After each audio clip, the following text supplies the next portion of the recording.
hear what I'm going to tell you about Entrepreneurs Assembly because you know it's a different approach at helping people to understand whether they can be entrepreneurs. And you know, the reason that I loved mentoring with them was because of the simplicity. But when I started mentoring, they didn't have any kind of a process.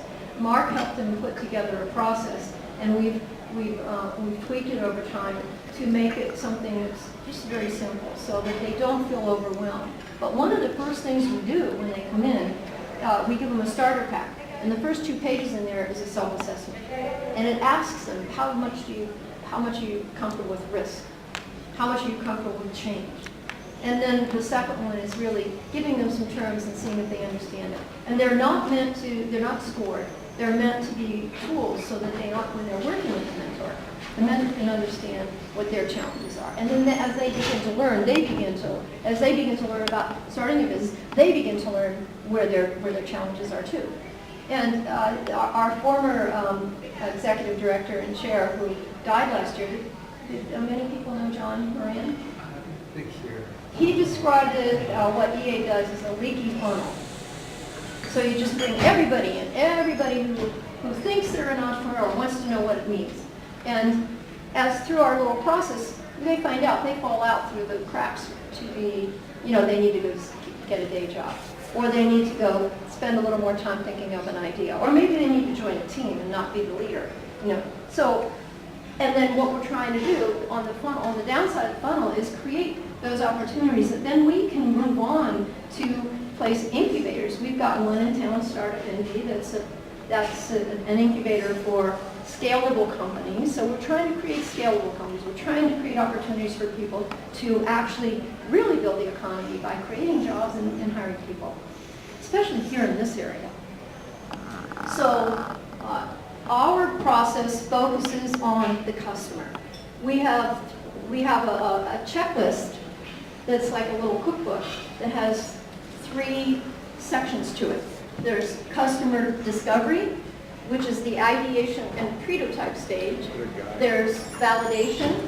That's when you do prototype and you're looking for the customer adoption. Are they buying it more than once? Are they coming back and referring their friends?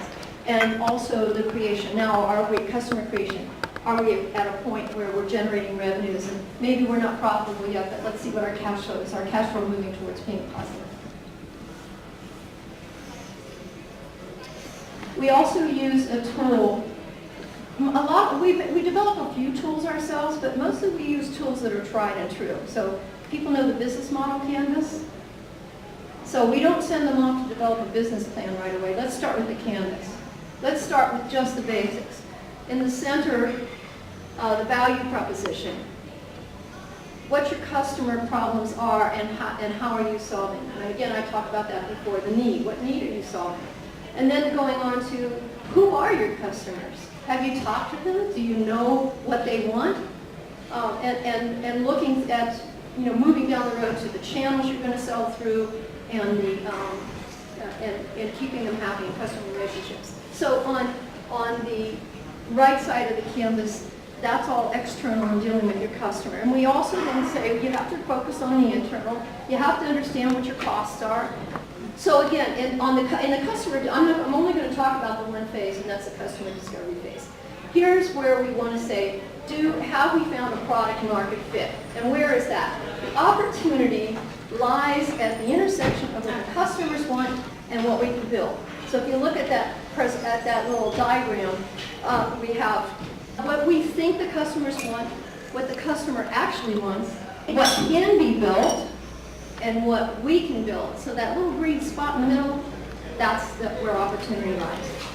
So can you think about somebody that you know that tried to start a business that went off of the left-hand side? What we think the customer wants? Yeah, that's where failure happens. That's where it's not pivot or proceed, it is punt, because it's not going to work. So this is what we try to get people to focus on. Who are our customers? How do we reach them? Can we make money and grow the company? You need to understand who your customers are, where they are, how you find them, and what's the cost to get them. And that's one thing that people almost often miss. Even when they're starting start making money. They're not paying attention to how much is that cost for me to get one customer. What are the things involved? It's marketing, it's time, it's salespeople, it's all those things. So we encourage them. So you work on your business model canvas, you figure out who your customers are, you define your value proposition, and then you test it and refine it. And how do you do this? You talk to your customers. Thank you. So this is an example I like to use. And this is on the innovative side. So a lot of times, you're doing a product that is something that's got a lot of competitors. Like, for instance, you're making desserts, new desserts. It's easy. You get people to try it, right? But there's a lot of desserts out there. This is an example of something that's innovative. And now we have a lot of that because of technology. People come up with a great idea. It's an app that somebody wants or whatever. So here's an example, and this is a real example. I can't remember the guy's name. Do you remember who the guy was that started the Palm Pilot? Is there anybody in the room who doesn't know what a Palm Pilot is? I do. Old school. You don't? I had one. I had there, one. yeah, everybody knows, right? Boss? You know the Palm Pilot? I know, Well, but I don't remember. I'm looking at the young people in the room because it was a while ago. So the guy took a piece of wood, he designed a little screen, and he took a wooden chopstick and pared it down, and he went out, and he said he would just walk up to somebody and say, "Here, show me how you would use this." So that he watched what they did, watched how they used the stylus, and he went back and he tried something, modified it and tried something else. And he did all this. Now, this doesn't cost a lot of money, right? This is a prototype, right? He did this until he found something that a lot of people would use. So then he moved on and he developed a Palm Pilot. And we know how that went, right? So the Palm Pilot, how many years was that around? 4 or 5. It wasn't long, right? But it's like the Kodak. They didn't realize when it's time to move on to something else.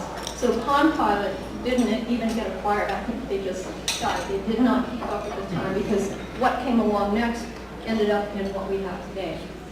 So that's the other thing about you can't sit on your laurels once you have a success, even if it's a dessert. Because if it's something like a dessert, somebody's going to come along and get something that's a little bit sweeter, a little bit cheaper, appeals to more people. Same thing as technology. You can't sit on your laurels. When you develop something, and Kodak is the epitome of that, right? Film, cameras, and then all of a sudden they don't need them anymore, and they did not make that change.